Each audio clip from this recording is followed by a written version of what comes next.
Hey everyone, welcome back to the UltFone channel. I made this video in advance to help you update to the iOS 19 beta version as soon as iOS 19 is released. If you want to update your iPhone to the latest iOS 19 or 26 developer beta, but can't find the iOS developer beta update? Don't worry, here's how to fix it. 1. Understand the beta release timing. First, Apple typically pushes the developer beta 1-2 hours after the WWDC keynote, not immediately when the event starts. Just be patient. 2. Verify your iPhone is compatible. Next, make sure your model supports the new beta. iOS 19 expected to work on iPhone 11 and newer. Models like iPhone XR or earlier may not be supported. You can refer to the models supported by iOS 19 announced by the following major forum websites.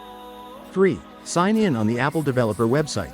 If you've confirmed compatibility and the beta still isn't showing up, you need to enroll your device on Apple's developer site.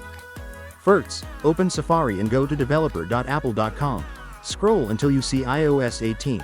It'll say iOS 18 until the new beta is live. Tap Download in the top right corner. Then, log in with your Apple ID. Agree to the terms. Your device will automatically get permission to update the iOS 19 beta version. Once you've completed these steps, go to Software Update on your iPhone.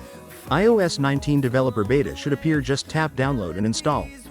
Use UltFone to fix the iOS 19.26 beta version not showing. One-click update. If the iOS 19 beta version has not yet appeared with the update option, we can use UltFone to upgrade the system in one click. Use a data cable to connect the iPhone to the computer. Open UltFone and select iOS upgrade or downgrade. Select the upgrade option and follow the prompts to download the latest beta firmware.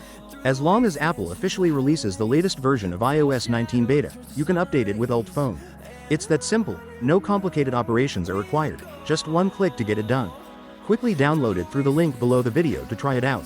If you found this video helpful, give us a thumbs up, share with friends, and subscribe for more iOS tips and tricks.